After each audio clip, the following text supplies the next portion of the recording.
ನೆಲ ಜಲ ಭಾಷೆ ಅಂತ ಬಂದಾಗ ಸಪೋರ್ಟ್ ಮಾಡಬೇಕು. ನೀರು ಒಂದು ದಿನ ಬರಲಿಲ್ಲ ಅಂದರೆ ಕೇಳ್ತಿರಲ್ವಾ, ಒಂದಿನ ಆದ್ರೆ ನೀರು ಬರದೇ ಇದ್ರೆ ಅದನ್ನು ಪ್ರಶ್ನೆ ಮಾಡಲ್ವಾ? ಹಾಗೆ ನೆಲ ಜಲ ಭಾಷೆ ಅಂತ ಬಂದಾಗ ಕಲಾವಿದರು ಬರಬೇಕು. ಡಿ.ಕೆ. ಶಿವಕುಮಾರ್ ಮಾತನ್ನ ನಿರ್ಮಾಪಕ ಉಮಾಪತಿ ಸಮರ್ಥಿಸಿಕೊಂಡಿದ್ದಾರೆ. ಜವಾಬ್ದಾರಿ ಇರೋರು ಬಂದರೆ ಜಾಸ್ತಿ ಜನ ಬರ್ತಾರೆ ಅಂತ ಕೂಡ ಉಮಾಪತಿ ಶ್ರೀನಿವಾಸ್ ನಿರ್ಮಾಪಕರು, ಹೆಬ್ಬುಲಿ ರಾಬರ್ಟ್ ಖ್ಯಾತಿಯ ನಿರ್ಮಾಪಕರಾದಂಥ ಉಮಾಪತಿ ಅವರು ಹೇಳಿದ್ದಾರೆ. ಡಿ.ಕೆ. ಶಿವಕುಮಾರ್ ಮಾತನ್ನ ಸಮರ್ಥಿಸಿಕೊಂಡಿದ್ದಾರೆ ಉಮಾಪತಿ ಶ್ರೀನಿವಾಸ್ ಗೌಡ. ಎಲ್ಲರದು ಜವಾಬ್ದಾರಿ ಇರ್ತದೆ. ಎಲ್ಲರೂ ಕೂಡ ಅಂದರೆ ಹೋರಾಟ ಮಾಡ್ತದೆ ಅಂದರೆ ರಾಜಕೀಯ ಪಕ್ಷಗಳು ಹೋರಾಟ ಮಾಡೋ ಉದ್ದೇಶ ಏನು? ಸಾರ್ವಜನಿಕರುಗಳಿಗೋಸ್ಕರ. ಸಿನಿಮಾ ರಂಗ ಇರ್ಬೋದು, ಯಾವುದೇ ರಂಗ ಇರ್ಬೋದು, ಯಾರೇ ಆದರೂ ಕೂಡ ನಮ್ಮ ಗವರ್ನೆನ್ಸ್ ಸಿಸ್ಟಮಲ್ಲೇ ಅವ್ರ ಅಡಿಯಲ್ಲೇ ನಾವು ಎಲ್ಲರೂ ಬದುಕಬೇಕಾಗ್ತದೆ.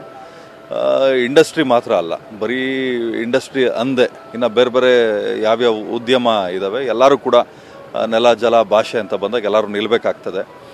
ಅವ್ರವ್ರ ಕರ್ತವ್ಯ ಆಗಿರ್ತದೆ. ಇವಾಗ ಒಂದು ದಿವಸ ನೀರು ಬರಲಿಲ್ಲ ಅಂದರೆ ಸರ್ಕಾರನ ಬೈತಾರೆ.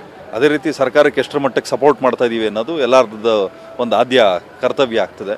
ಆಮೇಲೆ ಮುಖ್ಯವಾಗಿ ತಮ್ಮೆಲ್ಲರಿಗೂ ಗೊತ್ತಿದೆ, ಇವಾಗ ನಮ್ಮ ಉಪಮುಖ್ಯಮಂತ್ರಿಗಳಾದಂಥ ಶಿವಕುಮಾರ್ ಅಣ್ಣವರು ಏನೇ ಕಾರ್ಯಕ್ರಮಗಳು ಮಾಡಿದ್ರು ಅದರಿಂದ ಒಂದು ಉದ್ದೇಶ ಇರ್ತದೆ. ಇವಾಗ ಅವ್ರ ಉದ್ದೇಶ ಇಷ್ಟೇ, ಯಾಕಂದರೆ ಹೋರಾಟ ಮಾಡೋಕ್ಕೆ ಜನ ಕೊರತೆ ಏನಿಲ್ಲ.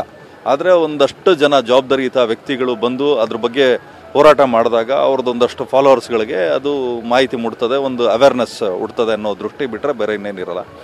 ಫಿಲ್ಮ್ ಫೆಸ್ಟಿವಲ್ದು ಮುಖ್ಯವಾಗಿ ಏನಾಗಿದೆ ಅಂದರೆ ಮಾಹಿತಿ ಕರೆಕ್ಟಾಗಿಲ್ಲ. ನಾನು ಕೆಲವೊಬ್ಬರ ಹತ್ರ ಮಾತಾಡಿದೆ, ಯಾರೋ ಇನ್ವೈಟ್ ಮಾಡಲಿಲ್ಲ ಮತ್ತೊಂದು ಇನ್ನೊಂದು ಅಂತ ಬಂತು. ಸೊ ಹಂಗಾಗಿ ಅದೊಂದು ಮಾಹಿತಿ ಕೊಡದೆ ಯಾರು ಕೋಆರ್ಡಿನೇಟರ್ಸ್ ಇದ್ದಾರೆ ಕೋಆರ್ಡಿನೇಟರ್ಸ್ ಮಿಸ್ಟೇಕ್ ಅದು ಬಿಟ್ಟರೆ ಯಾರ್ದು ಮಿಸ್ಟೇಕ್ ಅಲ್ಲ. ಕಾಂಗ್ರೆಸ್ ಪಾರ್ಟಿಯಲ್ಲಿ ಇತ್ಕೊಂಡು ನಮಗೆ ಯಾರು ಮಾಹಿತಿ ಕೊಡಲಿಲ್ಲ. ಇವಾಗ ಕರೀದೆ ಎಲ್ಲಿಗೂ ಹೋಗೋದು ತಪ್ಪಾಗ್ತದೆ ಅಷ್ಟೇ. ಈಗ ಹೋರಾಟ ಅಂತಂದಾಗ ಕರೀದೆ ಹೋಗ್ಬೋದು. ಈ ಥರದ ಕಾರ್ಯಕ್ರಮಗಳು ಅಂದಾಗ ಎಲ್ಲಪ್ಪ ಇನ್ವಿಟೇಷನು ಅಂದರೆ ನಾವು ಚಿಕ್ಕವರಾಗ್ಬಿಡ್ತೀವಿ.